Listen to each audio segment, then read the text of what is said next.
Hello! Today I am back with another book review and reading, and today I'm going to be talking about The Long Walk by Stephen King. Now this is a book that I read in January, I believe, so it's been a little while since I read it, but I'm still really interested in doing this review because I found this book so interesting. First things first, what is this book about? Well, it is a dystopian novel set in the future, as most dystopian novels are, and it follows an event called The Long Walk. This event involves a group of 100 teenage boys entering a competition of sorts, and the rules of that competition are that they have to walk at a speed of 4 miles an hour for as long as possible. If you drop below that speed, then you get a warning, and you get up to 3 warnings, and if you hit more than 3 warnings, then that's it. You're gone forever. So it's pretty brutal. We follow Ray Garrity, and this whole story is told from Ray's perspective.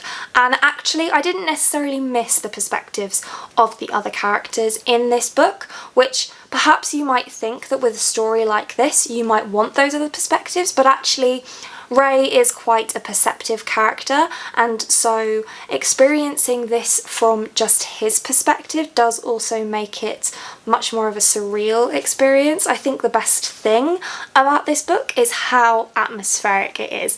I felt physically tired while I was reading this book. I read it in a weekend and it was exhausting. Not because the writing is dense, but because you really feel like you're there with these boys trudging along. They can't stop to eat, they can't stop to use the toilet, they can't stop to sleep, they have to just keep going.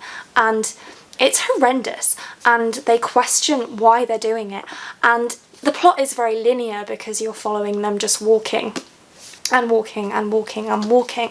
But I just found it really, really deep.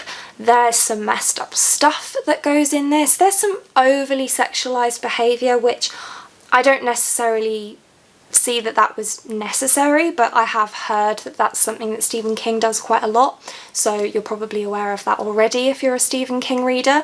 This is the only Stephen King book that I've ever read, and is probably the only Stephen King book that I will ever read, because he mostly writes horror, and I'm too much of a wimp for that. But this was definitely not horror. You could say that it's psychological thriller. I don't really think so. I think it is just a standard dystopian that I really enjoyed.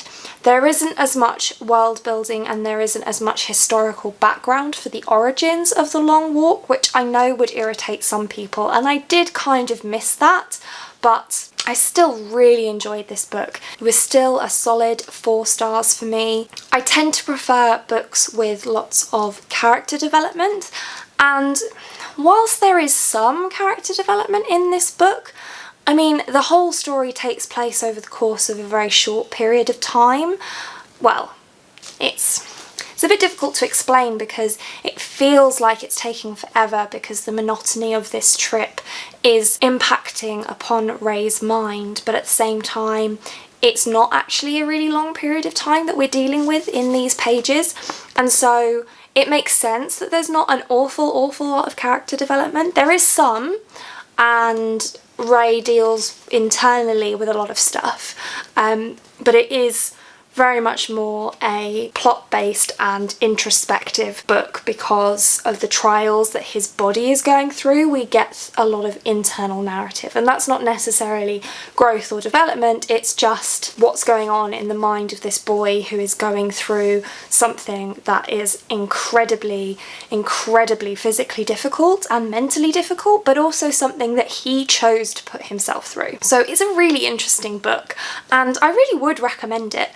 I'm going to read you the first little section of this book because I think that is the best way, as I mentioned in my other review and read through, of deciding whether a book is for you, and I think this in particular will be the case with this book because you really get that sense of atmosphere straight off the bat.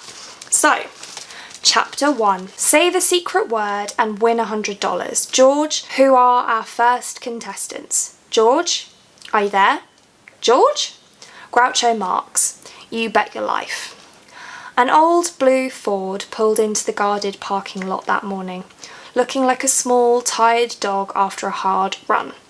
One of the guards, an expressionless young man in a khaki uniform and a Sam Brown belt, asked to see the blue plastic ID card. The boy in the back seat handed it to his mother. His mother handed it to the guard. The guard took it to a computer terminal that looked strange and out of place in the rural stillness. The computer terminal ate the card and flashed this on its screen. Garrity Raymond Davis, RD1, Pownell, Maine, Androscoggin County, ID number 4980189. Okay. The guard punched another button and all of this disappeared, leaving the terminal screen smooth and green and blank again. He waved them forward. "Don't they give the card back?" Mrs. Garrity asked. "Don't they?" "No, Mum," Garrity said patiently. "Well, I don't like it," she said, pulling forward into an empty space. She had been saying it ever since they set out in the dark of 2 in the morning. She had been moaning it, actually. "Don't worry," he said, without hearing himself. He was occupied with looking and with his own confusion of anticipation and fear. He was out of the car almost before the engine's last asthmatic wheeze, a tall, well-built boy wearing a faded army fatigue jacket against the 8 o'clock spring chill. His mother was also tall, but too thin. Her breasts were almost non-existent, token nubs. Her eyes were wandering and unsure, somehow shocked. Her face was an invalid's face. Her iron-coloured hair had gone awry under the complication of clips that were supposed to hold it in place. Her dress hung badly on her body as if she had recently lost a lot of weight. "Ray," she said in that whispery conspirator's voice that had come to dread. "Ray, listen." He ducked his head and pretended to tuck in his shirt. One of the guards was eating sea rations from a can and reading a comic book. Garrity watched the guard eating and reading and thought for the 10,000th time, it's all real.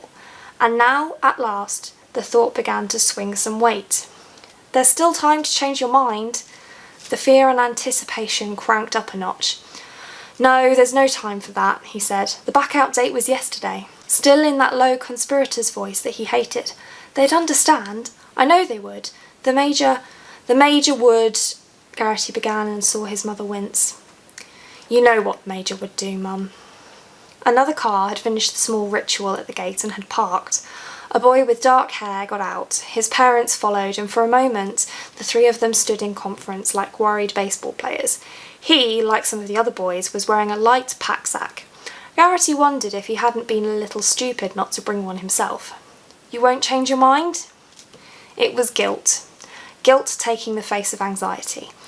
Although he was only 16, Ray Garrity knew something about guilt. She felt that she had been too dry, too tired, or maybe just too taken up with her older sorrows to halt her son's madness in its seedling stage, to halt it before the cumbersome machinery of the state with its guards in khaki and its computer terminals had taken over, binding himself more tightly to its intensate self with each passing day, until yesterday, when the lid had come down with a final bang. So hopefully that gives you some idea of the gravity of the situation that our main character finds him in, and some of the atmospheric writing that's included in this book. Like I mentioned before, I think this is absolutely 100% a book worth checking out, and one that I personally really enjoyed and was really glad that I picked up. And that's it for this one. Thank you so much for watching. If you like this video and want to see more like this from me, then do think about hitting that subscribe button, and I hope to see you here again soon. Thanks. Bye.